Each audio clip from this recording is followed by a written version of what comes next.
Hello everyone, WP 2025কে target করে তোমাদের জন্য নিয়ে এসেছি গুরুত্বপূর্ণ 40টি জিকে এবং জিএস থেকে প্রশ্ন, যেগুলো তোমাদের আসন্ন WP, KP, WB SSC group C এবং ডি সমস্ত এক্সামের জন্য কিন্তু কাজে লাগবে। এগুলো বেশিরভাগ কোশ্চেনই কিন্তু প্রিভিয়াস ইয়ার থেকে নেওয়া হয়েছে, প্রিভিয়াস ইয়ার যে অনেক পরীক্ষা থেকে। ঠিক আছে, তো তোমরা এখানে 40টি প্রশ্ন তোমাদের করানো হবে। তোমরা ম্যাক্সিমাম ক্ষেত্রে চেষ্টা করবে 35+ প্রশ্নের উত্তর দেওয়ার, ঠিক আছে? এবং ভিডিও শেষে অবশ্যই কমেন্ট করে জানিয়ে দেবে তোমাদের কত স্কোর হলো এই টেস্টের মাধ্যমে। তো চলো আজকে এই ভিডিওটি শুরু করছি। আজকের প্রথম প্রশ্ন আমরা দেখে নেব কী দেওয়া রয়েছে। ভারতের প্রথম লোকসভা নির্বাচন কবে অনুষ্ঠিত হয়? 4টি অপশন দেওয়া রয়েছে, দেখো। তো এই প্রশ্নের সঠিক উত্তর কী হয়ে যাবে?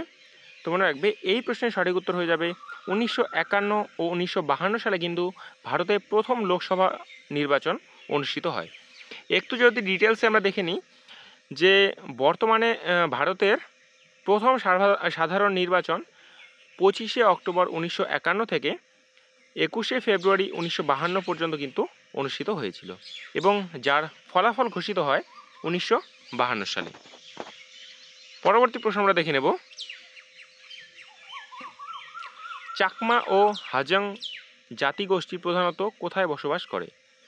চাকমা এবং হাজং জাতিগোষ্ঠী প্রধানত কোথায় বসবাস করে? সঠিক উত্তর কী হবে? তো মনে রাখবে সঠিক উত্তর হয়ে যাবে কিন্তু পশ্চিমবঙ্গ। অপশন সি হয়ে যাবে এই প্রশ্নের সঠিক উত্তর। এরা মূলত বাংলাদেশে বাস্তুচ্যুত হয়ে পশ্চিমবঙ্গের উত্তরাঞ্চল, বিশেষত জলপাইগুড়ি এবং আলিপুরদুয়ার জেলায় বসবাস করে। আলিপুরদুয়ারটাকে এই কারণে হাইলাইট করা রয়েছে কারণ আলিপুরদুয়ারটাই কিন্তু সব থেকে বেশি দেখা যায় এবং এটি তোমাদের পশ্চিমবঙ্গ পুলিশ পরীক্ষায় কিন্তু এর আগেও একবার এসেছিল, তার জন্য কিন্তু হাইলাইট করা হয়েছে। পরবর্তী প্রশ্ন আমরা দেখব, রাষ্ট্রপতির জন্য অভিশংসন প্রক্রিয়া সংবিধানের কোন অনুচ্ছেদে বর্ণিত? রাষ্ট্রপতির জন্য অভিশংসন প্রক্রিয়া সংবিধানের কোন অনুচ্ছেদে বর্ণিত? তোমরা রাখবে 61 নম্বর অনুচ্ছেদে কিন্তু এটি বর্ণিত রয়েছে। পরবর্তী প্রশ্ন দেখব, কোন বছর ভারতে জিএসটি চালু হয়? কোন বছর ভারতে জিএসটি চালু হয়? তোমরা রাখবে ভারতে কিন্তু জিএসটি চালু হয় 2017 সালে। 1 জুলাই 2017 সালে ভারতে জিএসটি চালু হয়, যা একাধিক করের পরিবর্তে একক কর ব্যবস্থা। পরবর্তী প্রশ্ন দেখো, সেন্ট্রাল ভিজিল্যান্স কমিশন অর্থাৎ সিভিসি প্রতিষ্ঠা হয় কবে? সেন্ট্রাল ভিজিল্যান্স কমিশন বা সিভিসি প্রতিষ্ঠা হয় কবে? তোমরা রাখবে 1964 সালে কিন্তু সেন্ট্রাল ভিজিল্যান্স কমিশন প্রতিষ্ঠা হয়। দুর্নীতি দমন এবং প্রতিরোধে কিন্তু এই সিভিসি প্রতিষ্ঠা পায়। পরবর্তী প্রশ্ন দেখব, গ্লাসনোস্ট ও পেরেস্ট্রোকাইকা নীতির প্রবর্তক কে? গ্লাসনোস্ট ও পেরেস্ট্রোইকা নীতির প্রবর্তক কে? তোমরা রাখবে মিখাইল গর্বাচেভ হচ্ছে কিন্তু এর প্রতিষ্ঠা। পরবর্তী প্রশ্ন দেখব আমরা, ভারতের সবচেয়ে বড় স্বর্ণখনি কোথায় অবস্থিত? ভারতের সবচেয়ে বড় স্বর্ণখনি কোথায় অবস্থিত? তোমরা রাখবে এটি কিন্তু কর্ণাটকে অবস্থিত। এখানে মূলত দুটি মেইন উৎস রয়েছে, যেটা কোলার গোল্ড ফিল্ডস, যেটা কেজিএফ নামেও পরিচিত, এবং হুটি খনি। ঠিক আছে, পরবর্তী প্রশ্ন দেখো, যে অপারেশন ফ্লাড প্রজেক্টের সঙ্গে কে জড়িত? এটা সম্ভবত তোমাদের মক টেস্ট নাম্বার 6-এও ছিল। অপারেশন ফ্লাড প্রজেক্টের সঙ্গে কে জড়িত ছিলেন? তোমরা রাখবে ভি কুরিয়েন। ঠিক আছে, দুগ্ধ বিপ্লবের জনক হিসাবে খ্যাত ভি কুরিয়েন এই প্রজেক্টের মূল কারিগর। পঞ্চায়েতি রাজ ব্যবস্থার প্রথম প্রয়োগ কোথায় হয়? পঞ্চায়েতি রাজ ব্যবস্থার প্রথম প্রয়োগ কোথায় হয়? তোমরা রাখবে রাজস্থানে কিন্তু এর প্রয়োগ প্রথম হয়। 1959 সালে নাগৌরে প্রথম পঞ্চায়েত ব্যবস্থা শুরু হয়। পরবর্তী প্রশ্ন দেখো, ভারতের জাতীয় পতাকায় রং কয়টি? ভারতের জাতীয় পতাকায় রং কয়টি? তোমরা রাখবে ভারতে কিন্তু জাতীয় পতাকায় রয় মূলত যদি সবগুলো রং ধরা হয় তাহলে কিন্তু 4টি ধরা হবে, কিন্তু যেহেতু পতাকায় বলেছে 1 2 3, তো এই 3 হবে কিন্তু এই প্রশ্নের সঠিক উত্তর। এবং যে নীল কালারটা রয়েছে সেটা তো মাঝখানেই থাকে। তো ডিটেলসে দেখো, গেরুয়া যেটা সাহসের প্রতীক, সাদা যেটা শান্তির প্রতীক, এবং সবুজ যেটা সমৃদ্ধির প্রতীক। এই 3টি রং নিয়ে ভারতের পতাকা গঠিত, এবং মাঝখানে যে রয়েছে নীল সেটা হচ্ছে অশোক চক্র, সেটার কালার কিন্তু নীল। ঠিক আছে। পেরিয়ার নদী কোন রাজ্যে প্রবাহিত? পেরিয়ার নদী কোন রাজ্যে প্রবাহিত? তোমরা রাখবে পেরিয়ার যে নদীটি রয়েছে সেটি কিন্তু কেরালা রাজ্যে অবস্থিত। কেরালার দীর্ঘতম নদী হলো পেরিয়ার। পেরিয়ার নদী কেরালার ইদুক্কি বাঁধের জন্য বিখ্যাত। এই ইদুক্কি বাঁধ অনেক সময় ঘুরিয়ে তোমাদের প্রশ্ন আসতে পারে যে ইদুক্কি বাঁধ কোন নদীর উপর অবস্থিত, তো সেখানে হবে কিন্তু পেরিয়ার। পরবর্তী প্রশ্ন দেখো, গোপাল কৃষ্ণ গোখলে ছিলেন কে? গোপাল কৃষ্ণ গোখলে ছিলেন কে? তোমরা রাখবে গোপাল কৃষ্ণ গোখলে ছিলেন কিন্তু একজন উদারপন্থী নেতা। অপশন বি হবে এই প্রশ্নের সঠিক উত্তর। তিনি কংগ্রেসের একজন গুরুত্বপূর্ণ সংযমী নেতা ছিলেন এবং গান্ধীজির রাজনৈতিক গুরু ছিলেন। পরবর্তী প্রশ্ন আমরা দেখব,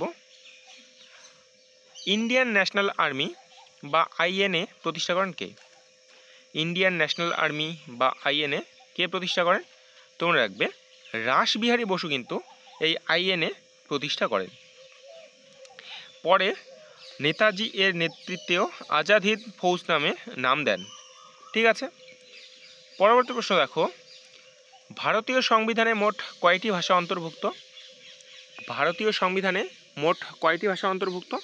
তোমরা রাখবে ভারতীয় সংবিধানে মোট কিন্তু 22টি ভাষা অন্তর্ভুক্ত। প্রথমে ছিল 14টি, তারপর কিন্তু 22টি করা হয়েছে। অষ্টম তফসিলে 22টি ভাষা অন্তর্ভুক্ত রয়েছে। পরবর্তী প্রশ্ন আমরা দেখব, ব্রাউন রেভলিউশন কিসের সঙ্গে সম্পর্কিত? ব্রাউন রেভলিউশন কিসের সঙ্গে সম্পর্কিত? তোমরা রাখবে এই ব্রাউন রেভলিউশন যে রয়েছে সেটি কিন্তু চামড়ার সাথে সম্পর্কিত। চামড়া এবং অপ্রথাগত কৃষি পণ্য উৎপাদনের জন্য কিন্তু এটি যুক্ত। পরবর্তী প্রশ্ন, বিশ্বের বৃহত্তম গণতন্ত্র কোন দেশ? বিশ্বের বৃহত্তম গণতন্ত্র কোন দেশ? তোমরা রাখবে অপশন সি ভারত। জনসংখ্যার বিচারে কিন্তু বিশ্বের বৃহত্তম গণতন্ত্র হচ্ছে ভারত। পরবর্তী প্রশ্ন দেখব, পানিপথের তৃতীয় যুদ্ধ কার সঙ্গে হয়? পানিপথের তৃতীয় যুদ্ধ কার সঙ্গে হয়? তোমরা রাখবে আহমদ শাহ আবেদ আলী এবং মারাঠাদের মধ্যে কিন্তু পানিপথের তৃতীয় যুদ্ধ হয়। 1761 সালে এই যুদ্ধ মারাঠাদের পরাজয়ে শেষ হয়। 1761 সালে মারাঠা এবং আফগান শাসক আবেদ আলীর মধ্যে এই যুদ্ধ হয়েছিল। পরবর্তী প্রশ্ন দেখব আমরা, কোন অঙ্গরাজ্য ভারতে প্রথম ই ভোটিং চালু করে? কোন অঙ্গরাজ্য ভারতে প্রথম ই ভোটিং চালু করে? তোমরা রাখবে অপশন বি তেলেঙ্গানা হয়ে যাবে এই প্রশ্নের সঠিক উত্তর। তেলেঙ্গানা কিন্তু ভারতে প্রথম ই ভোটিং চালু করেছিলেন। কত সালে? 2021 সালে। পরবর্তী প্রশ্ন, দার্জিলিং পাহাড়ি রেলপথ কোন সংস্থার অধীনে? দার্জিলিং পাহাড়ি রেলপথ কোন সংস্থার অধীনে? তোমরা রাখবে এটি হচ্ছে কিন্তু নর্থ ইস্ট ফ্রন্টিয়ার রেলওয়ের আন্ডারে হচ্ছে কিন্তু দার্জিলিং পাহাড়ি রেলপথ। ঠিক আছে। ইউনেস্কো হেরিটেজ হিসেবে কিন্তু এটি স্বীকৃত পায়।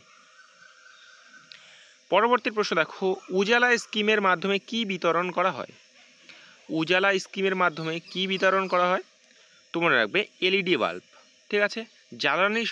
জ্বালানি সঞ্চয়ের স্কিম কিন্তু চালু করা হয়, এটি হচ্ছে 2015 সালে। এই উজালার পুরো নাম কি? Unnat Jyoti by affordable LEDs for all. ঠিক আছে, এটা হচ্ছে কিন্তু উজালার ফুল ফর্ম। পরবর্তী প্রশ্ন আমরা দেখব, রাজ্যপাল রাজ্যের কার প্রতিনিধি? রাজ্যপাল রাজ্যের কার প্রতিনিধি? তোমরা রাখবে রাজ্যপাল রাজ্যের কিন্তু রাষ্ট্রপতির প্রতিনিধি। ঠিক আছে, রাজ্যপাল রাষ্ট্রপতির দ্বারা নিযুক্ত হয়। সংবিধানের ধারা 155 অনুযায়ী নিযুক্ত প্রক্রিয়া কিন্তু সম্পন্ন করা হয়। ঠিক আছে, কেন্দ্র এবং রাজ্য সরকারের মধ্যে সংযোগকারীর ভূমিকা পালন করে কিন্তু রাজ্যপাল।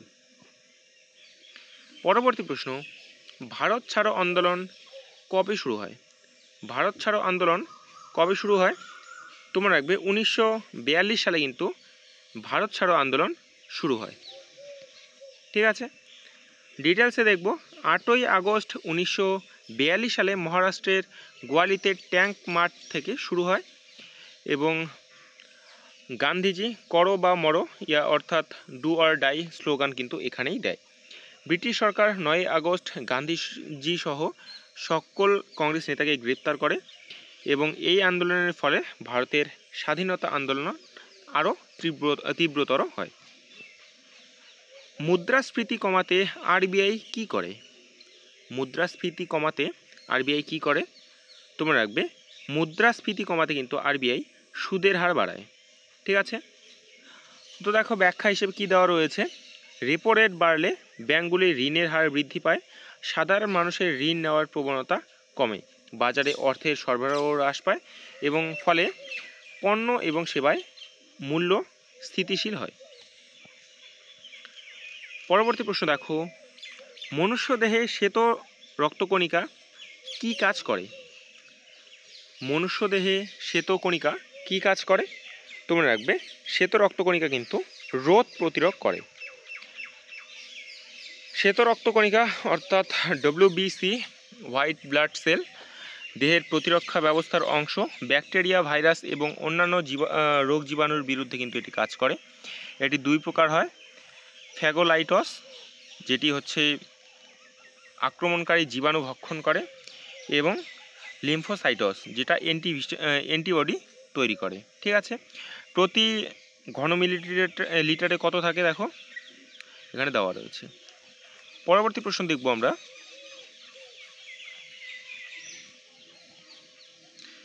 কোন রাজ্যে সবচেয়ে বেশি চা উৎপাদন হয়? কোন রাজ্যে সবচেয়ে বেশি চা উৎপাদন হয়? তোমরা রাখবে সবচেয়ে বেশি কিন্তু চা উৎপাদন হয় আসামে। আসাম হচ্ছে কিন্তু চা উৎপাদনে এদিক দিয়ে আমাদের ভারতে প্রথম। কারণ কি, আসামে মোট চায়ের প্রায় 50% কিন্তু আসাম থেকেই আসে। ঠিক আছে, আসামের প্রধান অঞ্চলগুলি কী কী, যেগুলো থেকে সব থেকে বেশি চা আসে সেগুলো হচ্ছে কিন্তু ডিব্রুগড়, শিবসাগর, যোরহাট। ঠিক আছে, এই সব জায়গা থেকে কিন্তু সব থেকে বেশি চা উৎপাদন করা হয়। এছাড়া অন্যান্য রাজ্য হিসেবে আমাদের পশ্চিমবঙ্গ রয়েছে এবং তামিলনাড়ু রয়েছে। পশ্চিমবঙ্গের দার্জিলিংয়ের চা কিন্তু বিশ্ববিখ্যাত। ঠিক আছে, বিশ্বে চা উৎপাদনে কিন্তু ভারতের স্থান দ্বিতীয়। ঠিক আছে, এবং প্রথম স্থানে কে রয়েছে? প্রথম স্থানে রয়েছে কিন্তু চায়না। পরবর্তী প্রশ্ন, কোনটি হিমবাহ নয়? অপশন দেখে আশা করি তোমরা বুঝতেই পেরেছ যে সুন্দরবন কিন্তু হিমবাহ নয়। তাহলে সুন্দরবন কি? সুন্দরবন কিন্তু বিশ্বের বৃহত্তম ম্যানগ্রোভ বন। গঙ্গা এবং ব্রহ্মপুত্র নদীর বদ্বীপে কিন্তু এটি অবস্থিত। এখানেই বিশ্ববিখ্যাত রয়্যাল বেঙ্গল টাইগার কিন্তু এখানেই পাওয়া যায়। ঠিক আছে, ইউনেস্কোর তরফ থেকে কিন্তু এটি একটি ঐতিহ্যবাহী স্থান। পরবর্তী দেখো, ডিএনএ কে প্রথম আবিষ্কার করেন? ডিএনএ কে প্রথম আবিষ্কার করেন? তো দেখো অপশান ডি, ফ্রেডরিক মিশার কিন্তু ডিএনএ প্রথম আবিষ্কার করেন। পরবর্তী প্রশ্ন আমরা দেখব, ইউএনও এর সদর দপ্তর কোথায়? ইউএনও এর সদর দপ্তর কোথায়? তোমরা রাখবে ইউএনও এর সদর দপ্তর হচ্ছে কিন্তু নিউ ইয়র্কে। ঠিক আছে, জাতিসংঘের প্রধান কার্যালয় নিউ ইয়র্কের ম্যানহাটনে অবস্থিত। এর অন্যান্য কার্যালয়গুলিও রয়েছে, যেমন ইউরোপের জেনেভায় অবস্থিত, নাইবোরির আফ্রিকা, ভিয়েনা এটাতে অবস্থিত। এবং এটি ইউএনও কবে স্থাপিত হয়? তো 1945 সালে, এবং এর বর্তমান দেশ সংখ্যা হচ্ছে কিন্তু 153টি। কুকবরন কোন উপজাতির অংশ? কুকবরন কোন উপজাতির অংশ? তোমরা রাখবে এটি কিন্তু একটি নাগা জাতির উপবংশ। ঠিক আছে, অপশন সি হবে এই প্রশ্নের সঠিক উত্তর। নাগাল্যান্ডের প্রধান উপজাতি গোষ্ঠী এটি কুকি চিন মিজো গোষ্ঠীর অন্তর্গত। মূলত নাগাল্যান্ড, মণিপুর, মিজোরাম এবং মায়ানমারে এদের বসবাস থাকে। ঠিক আছে, এরা প্রায় প্রাচীনকাল থেকেই কিন্তু এরা যোদ্ধা সম্প্রদায় হিসেবে পরিচিত, বা এরা যুদ্ধের ক্ষেত্রে বেশি এদের প্রবণতা দেখা যায়। পরবর্তী প্রশ্ন দেখো, প্ল্যাঙ্কটন কোথায় দেখা যায়? প্ল্যাঙ্কটন কোথায় দেখা যায়? তোমরা রাখবে সাগর ও জলাশয়ে কিন্তু এই প্ল্যাঙ্কটন দেখা যায়। ক্ষুদ্র জলজ জীব যারা সাঁতার কাটতে পারে না, স্রোতে ভেসে বেড়ায়, সেটা তারা কিন্তু এটা খেয়ে বসবাস করে। এবং এটা দু ধরনের হয়। ঠিক আছে, একটি হচ্ছে ফাইটোপ্ল্যাঙ্কটন, যেটা উদ্ভিদ কণা সালোকসংশ্লেষ করে, এবং হচ্ছে জুপ্ল্যাঙ্কটন, যেটা প্রাণীকণা। ঠিক আছে, এটা হচ্ছে ফাইটোপ্ল্যাঙ্কটন ভক্ষণ করে। পরবর্তী প্রশ্ন দেখো, ভারতে আরটিআই আইন কবে কার্যকর হয়? ভারতে আরটিআই আইন কবে কার্যকর হয়? তোমরা রাখবে ভারতে আরটিআই আইন কিন্তু 2005 সালে কিন্তু কার্যকর হয়। ব্যাখ্যা হিসেবে দেখব আমরা, তথ্য অধিকার আইন 2005 সালে কিন্তু এটি কার্যকর হয়। কবে থেকে? 15ই জুন 2005 থেকে। ঠিক আছে, এটি পাস হয় এবং এটি কার্যকর হয় 12ই অক্টোবর 2005 থেকে। পরবর্তী প্রশ্ন দেখব আমরা, প্রথম খনিজ সবচেয়ে বেশি কোন খনিজ সবচেয়ে বেশি বিদ্যুৎ পরিবহন করে? কোন খনিজ সবচেয়ে বেশি বিদ্যুৎ পরিবহন করে? তোমরা রাখবে সবচেয়ে বেশি বিদ্যুৎ পরিবহন করে কিন্তু রূপো। অপশন সি হবে এই প্রশ্নের সঠিক উত্তর। এখানে দেখো লিস্ট দেওয়া রয়েছে, সব থেকে বেশি করে রূপো, তারপর আসে তামা, তারপর হচ্ছে সোনা, তারপর হচ্ছে কিন্তু অ্যালুমিনিয়াম। ঠিক আছে, তো রূপার পরিবাহিতা দেখতে পারো এখানে তোমরা। ঠিক আছে, পরবর্তী প্রশ্ন দেখব আমরা, লাল কেলা কোন রাজবংশ নির্মাণ করেছিলেন? লাল কেলা কোন রাজবংশ নির্মাণ করেছিলেন? তোমরা রাখবে মুঘল রাজবংশ কিন্তু লাল কেলা নির্মাণ করেছিলেন। ঠিক আছে, ব্যাখ্যা হিসেবে দেখো, মুঘল সম্রাট শাহজাহান 1638 সালে থেকে 1648 সালে এটি নির্মাণ করেন। লাল বেলে পাথর দিয়ে কিন্তু এটি তৈরি হয়। দিল্লির একটি ঐতিহাসিক স্মৃতিস্তম্ভ হিসেবে কিন্তু এটি পরিচিত। ঠিক আছে, প্রতি বছর স্বাধীনতা দিবসে প্রধানমন্ত্রী কিন্তু এখানে জাতীয় পতাকা উত্তোলন করে থাকেন। পরবর্তী প্রশ্ন দেখব, মনরেগা কর্মসূচি কিসের সঙ্গে যুক্ত? মনরেগা কর্মসূচি কিসের সঙ্গে যুক্ত? তোমরা রাখবে এটি কিন্তু কর্মসংস্থানের সাথে কিন্তু এটি যুক্ত। ব্যাখ্যা দেখো, সম্পূর্ণ নাম হচ্ছে মহাত্মা গান্ধী জাতীয় গ্রামীণ কর্মসংস্থান গ্যারান্টি আইন। এটি 2006 সালে চালু হয়। ঠিক আছে, গ্রামীণ পরিবারগুলোকে 100 দিনের কাজের কিন্তু এর নিশ্চয়তা দেয়। ঠিক আছে, মজুরি সরাসরি ব্যাংক অ্যাকাউন্টে প্রদান হয়। এর মেন কাজ কি? এই যে 100 দিনে যে কী কী কাজ হবে, কৃষি, জল সংরক্ষণ, রাস্তা নির্মাণ, এই সব কাজে কিন্তু এদের ব্যবহার হয়। হাড় গঠনে কোন ভিটামিন জরুরি?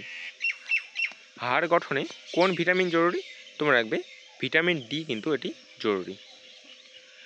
ভিটামিন ডি ক্যালসিয়াম এবং ফসফরাসের শোষণে সাহায্য করে। সূর্যালোক থেকে এটি কিন্তু ত্বকে সংশ্লেষিত হয়। ঠিক আছে, এটি ঘাটতির ফলে রিকেটস, ঠিক আছে, অ্যাস্টিওম্যালেশিয়া এইসব রোগ হয়। এদের মূল উৎস দুধ, ডিম, মাছ ইত্যাদি খাবার থেকে কিন্তু এটি পাওয়া যায়। পরবর্তী প্রশ্ন, ইসরো এর সদর দপ্তর কোথায়? আশা করি তোমরা সকলেই জানো, এর সদর দপ্তর হচ্ছে ব্যাঙ্গালোরে। ঠিক আছে, এটি প্রতিষ্ঠা হয় কবে? 1969 সালে কিন্তু এটি প্রতিষ্ঠা হয়। সফল মিশন কি কি? মঙ্গলযান রয়েছে, চন্দ্রযান রয়েছে, জিএসএলভি রয়েছে, এগুলো হচ্ছে কিন্তু এই ইসরোর সফল যান। কোন নদীকে বিহারের দুঃখ বলা হয়? আশা করি 2019 বা 2018 মেইনস পরীক্ষায় এটি কিন্তু এসেছিল। তো মনে রাখবে কোশি নদীকে কিন্তু বিহারের দুঃখ বলা হয়। ঠিক আছে, এটি নেপাল ও বিহারে প্রবাহিত হয়। বিহারের শোক নামেও এটি পরিচিত। প্রতি বছর কিন্তু ভয়ানক বন্যা ঘটায়। ঠিক আছে, নদীটি তার গতিপথ বারবার কিন্তু পরিবর্তন করে থাকে। পরবর্তী প্রশ্ন দেখব, ভারতের প্রথম নির্বাচন কমিশনার কাকে নিয়োগ করেন? ভারতের প্রথম নির্বাচন কমিশনার কাকে নির্বাচন করেন? তোমরা রাখবে রাষ্ট্রপতি। ঠিক আছে,